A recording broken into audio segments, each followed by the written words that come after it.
बिहार के हाजीपुर में पकड़ करके उसकी शादी करवा दी। और जब उसकी शादी करवा दी तो काफी रोने लगा, काफी चिल्लाया। घर वालों ने पुलिस में भी सूचना दी, लेकिन पुलिस ने बिल्कुल भी हरकत में नहीं आई। और जब पुलिस हरकत में आई तब साथ से सब कुछ निकल चुका था।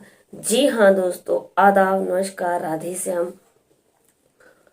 आप सब लोग कैसे हो? उम्मीद करती हूँ कि आप सब लोग अच्छे से होंगे। आज की कहानी का रुख करते हैं हम बिहार से। बिहार के हाजीपुर में 30 नवंबर को वैशाली के पातेपुर में एक ऐसे सदस्य जो कि बीपीएससी की परीक्षा जिन्होंने हाल ही में पास की थी, और जब बीपीएससी की परीक्षा उन्होंने हाल ही में पास की तो हाई स्कूल में जो है वो उनकी जॉब लग जाती है।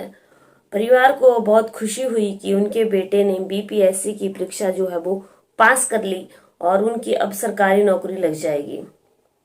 परिवार में बहुत खुशियां छाई हुई थी और कुछ ही दिनों में ये खुशियां जो है वो मातम में बदल गई जब गौतम नाम के आदमी की बीपीएससी की परीक्षा क्लियर हो गई और हाई स्कूल में जो है वो उनकी सरकारी नौकरी लग गई। तो वो जाने लगे।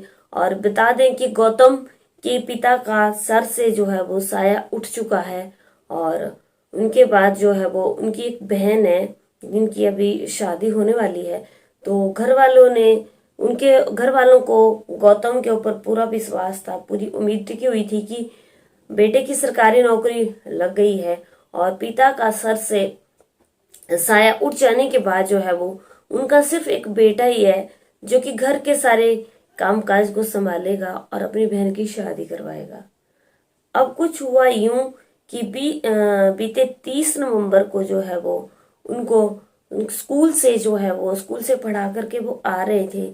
जैसे ही वो स्कूल के गेट से बाहर निकले, वो सामने से गाड़ी आई और उनको गाड़ी में बिठा करके अगवा करवा लिया गया।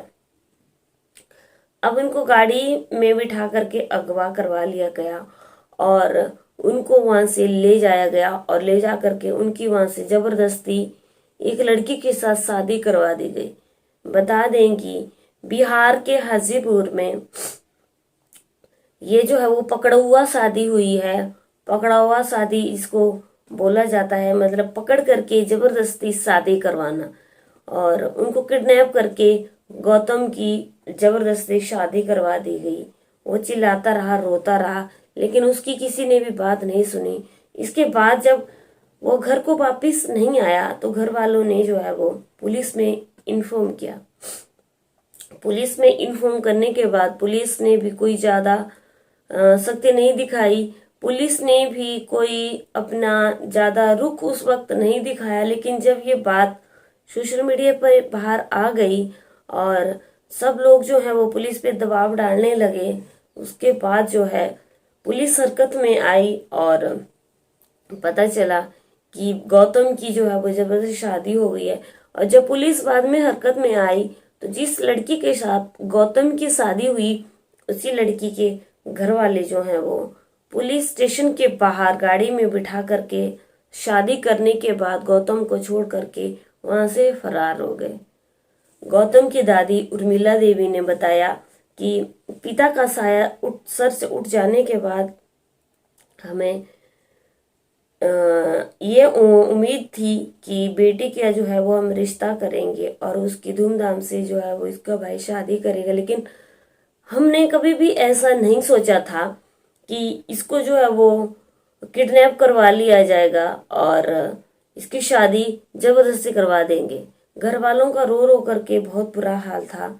और जो उसके दादा हैं, उसके दादा ने कहा कि जब ये सरकारी नौकरी इसकी थी नहीं, जस्ट ये सरकारी नौकरी लगने के बाद 15 नवंबर को ही उनका ज्वाइनिंग होता है और 15 नवंबर के भीतर ही उसको किडनैप कर लिया जाता है बीपीएससी की परीक्षा पास करने के बाद। तो उनके दादा का कहना ये है कि जब इसकी सरकारी नौकरी नहीं थी उस वक्त इसको किडनैप क्यों नहीं किया, सरकारी नौकरी लगते ही इसको क्यों किडनैप कर लिया गया। और जबरदस्ती लड़की वालों ने ये देखा कि लड़के की सरकारी नौकरी लग गई है और उसको जल्दी से उसका पकड़ा हुआ विवाह जो है वो करवा दी जाएगा। अब ये पकड़ा हुआ विवाह क्या होता है? बिहार में ये पकड़ा हुआ विवाह बहुत ज्यादा फेमस है। अगर कोई शख्स जो है वो जबरदस्ती नहीं मानता है तो उसको पकड़ करके जबरदस्ती उसका विवाह करवा दिया जाता है, जिसको पकड़ा हुआ विवाह के नाम से जाना जाता है। उनके दादा ने और दादी ने काफी निंदा की है कि अगर समाज में ऐसा पकड़ा हुआ विवाह चलता रहेगा तो लोगों के ऊपर इस चीज का क्या असर पड़ेगा। ये एक बहुत हमारे समाज में एक बहुत गलत चीज है और ये नहीं होनी चाहिए। उधर गौतम जो है वो जिस लड़की के साथ शादी हुई है वो उसको अपनाने से साफ मना कर रहे हैं और लड़की को अपने साथ रखने से साफ मना कर दिया है कि ये शादी जो है वो एक जबरदस्ती तरीके से करवाई गई है, मैं इस शादी को शादी नहीं मानता हूँ। उधर लड़की के घर वालों का आरोप यही है कि हमने पहले इनके घर में रिश्ता दिया था, तब ये लोग नहीं मान रहे थे, इसलिए हमने जबरदस्ती पकड़ा हुआ विवाह इसका करवाना पड़ा। लड़की के घर वालों का ये कहना है। उधर लड़के के घर वाले साफ इनकार कर रहे हैं कि ये विवाह जो है वो एक जबरदस्ती कराया गया है और ये पकड़ा हुआ विवाह है, हम इस विवाह को विवाह नहीं मानते हैं। अब दोनों परिवारों में जो है वो काफी झगड़ा चला हुआ, काफी मतभेद चला हुआ है। वहीं पे गौतम जो है वो बहुत ज्यादा परेशान है और मीडिया जो है वो मीडिया से जो है वो घिरे हुए हैं। लेकिन ऐसी शादी का हमारे देश के ऊपर क्या असर पड़ता है? ये एक बहुत गलत चीज है और ये नहीं होनी चाहिए। पकड़ा हुआ विवाह जो है वो किसी को भी अपनी जबरदस्ती से विवाह करना, जैसे सती प्रथा थी पहले, सती प्रथा बंद होगी, वैसे पकड़ा हुआ विवाह जो है वो ये बंद होना चाहिए। क्योंकि हर के इंसान को अपनी लाइफ में अपना मनपसंद का लड़का लड़की चुनने का पूरा अधिकार है, तो ये जबरदस्ती बंधन जो है वो उसके गले में नहीं डालना चाहिए। इस कहानी से सिर्फ हमें यही सीख मिलती है कि इंसान को अपने अधिकारों के लिए पूर्ण रूप से लड़ना चाहिए। अगर गौतम का पकड़ा हुआ विवाह हुआ है, जबरदस्ती उसको पकड़ करके विवाह करवाया है उसका, तो ये बहुत गलत चीज है। हमारे समाज में ऐसी घटनाएं नहीं घटनी चाहिए और सरकार को जो है वो, शासन को जो है वो इसमें कड़े कदम उठाने चाहिए, ताकि आने वाले पीढ़ियां जो है वो उनके ऊपर एक गलत असर ना पड़े और किसी गौतम के साथ ये चीजें ना घटे।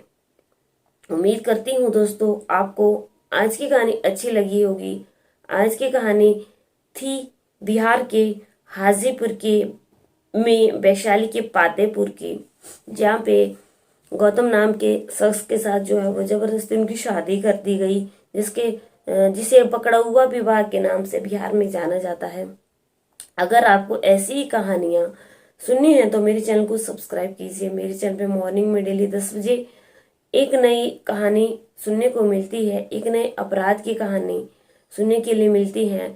मेरे चैनल का नाम है डेली न्यू क्राइम, मतलब रोज एक नए अपराध की कहानी।